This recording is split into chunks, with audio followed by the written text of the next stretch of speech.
بسم اللہ الرحمن الرحیم۔ السلام علیکم ناظرین گرامی، اس وقت میں موجود ہوں شہید اول سیالکوٹ پیر حضرت پیر مراد علی شاہ کے دربار پر۔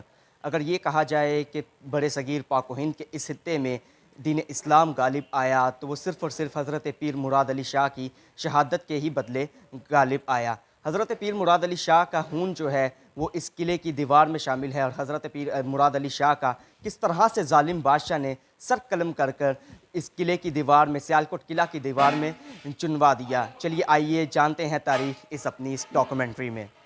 سن 757 ہجری میں جب سیالکوٹ کے ظالم راجہ سل نے اپنے قلعہ کی تعمیر کا کام شروع کروایا تو اسے ایک مسئلے کا سامنا بار بار کرنا پڑتا، وہ یہ کہ جب قلعہ کی شمالی دیوار تعمیر کروائی جاتی تو قلعہ کی شمالی دیوار سارا دن لگا کر تعمیر ہوتی اور رات کو بہت مسمار ہو جاتی۔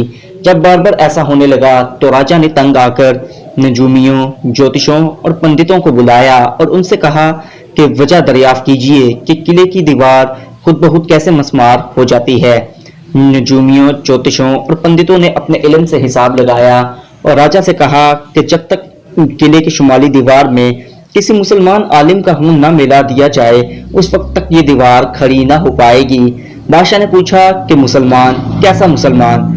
تو نجومیوں، پنڈتوں اور جوتشوں نے اپنے علم سے بتایا کہ ایک ایسا مسلمان جو کہ آپ کو سیالکوٹ کے تاریخی نالہ عہد پر وضو کرتا ملے گا، اور اس کی نشانی یہ ہوگی کہ جب وہ وضو کرنے لگے گا تو نالہ عہد کا ٹھنڈا پانی نیم گرم ہو جائے گا، اور جب وہ وضو کر اٹھ جائے گا تو پانی دوبارہ سے ٹھنڈا ہو جائے گا۔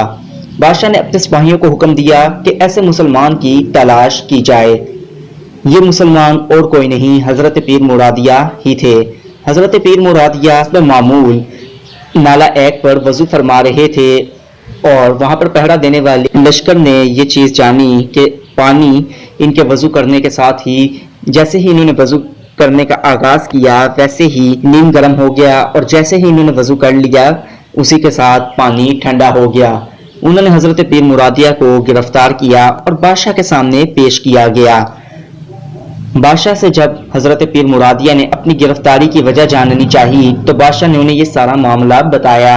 حضرت پیر مرادیہ نے پورا واقعہ سننے کے بعد اپنی چھوٹی انگلی کاٹی اور خون کے 3-4 قطرے قلعے کی شمالی دیوار میں ملا دیے اور کہا کہ اب یہ دیوار نہیں گرے گی۔ پیر مرادیہ یہ کہہ کر وہاں سے چلے گئے اور قلعے کی شمالی دیوار اس کے بعد واقعی نہ گری، جس کے بعد بادشاہ نے سوچا کہ ایک مسلمان کی چھوٹی انگلی کے چند خون کے قطروں کے باعث اگر دیوار کھڑی ہو گئی ہے تو اگر اسی مسلمان کا سر قلم کر قلعے کی دہلیز میں دفنا دیا جائے تو قلعہ تو شاید قیامت تک نہ گرے گا۔ بادشاہ نے حضرت پیر مرادیہ کو دوبارہ گرفتار کیا اور ان کا سر قلم کر کے ان کو شہید کر دیا۔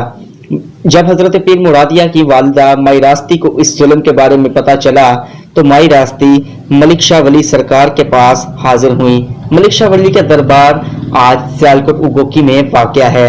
ملک شاہ ولی سرکار کو جب بادشاہ کے ظلم کی انتہا بتائی تو ملک شاہ ولی سرکار نے مائی راستی سے فرمایا کہ آپ مدینہ منورہ کی طرف ہجرت کر جائیے اور وہاں جا کر حضرت امام علی الحق کو بادشاہ کے ظلم کے بارے میں بتائیے۔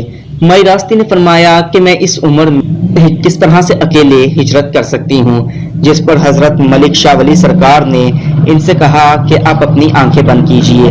جب مائی راستی نے اپنی آنکھیں بند کر کھولی تو آنکھیں بند سیالکوٹ میں کی، جبکہ آنکھیں کھلی تو مدینہ منورہ میں حضرت امام علی الحق کے سامنے موجود تھیں۔ حضرت امام علی الحق سے انہوں نے بادشاہ کے ظلم اور بربریت کی شکایت کی تو حضرت امام علی الحق نے فوری طور پر اپنا لشکر تیار کیا اور سیالکوٹ کی طرف روانہ ہوئے۔ بادشاہ کو حضرت امام علی الحق کے بارے میں جب پتہ چلا تو وہ اپنا لشکر لے کر سیالکوٹ نالہ عہد کے پاس پہنچ گیا۔ کہا جاتا ہے کہ 3 روز تک جنگ چلی، جس کے بیچ بادشاہ کے بہت سارے سپاہی جبکہ حضرت امام علی الحق کے بہت سارے ساتھی شہید ہو گئے اور نالہ عہد کا پانی خون کی شکل اختیار کر گیا۔ بادشاہ کے جب بہت زیادہ سپاہی مارے گئے تو بادشاہ کو اپنی شکست نظر آنے لگی، بادشاہ وہاں سے فرار ہو گیا۔ اس طرح حضرت امام علی الحق نے سیالکوٹ کو فتح کیا اور بادشاہ کا پیچھا کرنے لگے۔ بادشاہ ڈر کر اپنے محل میں آ کر چھپ گیا۔ حضرت امام علی الحق کے بھانجے حضرت سرخرو نے آ کر سیالکوٹ کا قلعہ فتح کیا اور ظالم بادشاہ کو واصل جہنم کیا۔ دوستو یہ وہی جنگ تھی جس میں حضرت امام علی الحق کو بھی حضرت امام علی الحق نے بھی شہادت کا جام پیا۔ حضرت امام علی الحق کا دربار سیالکوٹ امام صاحب کے مقام پر بنایا گیا، جبکہ حضرت پیر سرخرو کا دربار سیالکوٹ قلعہ میں گورنمنٹ کالج کی جنوب کی جانب تعمیر کیا گیا ہے۔ دوستو یہ پورا جی تو آپ لوگوں نے جانا کہ کیسے حضرت پیر مراد علی شاہ کی شہادت کے بدلہ لینے کس طرح حضرت امام علی الحق نے برِ صغیر کے اس خطے کا سفر کیا اور ظالم ہندو بادشاہ کو واصل جہنم کر برِ صغیر کے اس خطے میں اسلام کا جھنڈا گاڑا۔ جی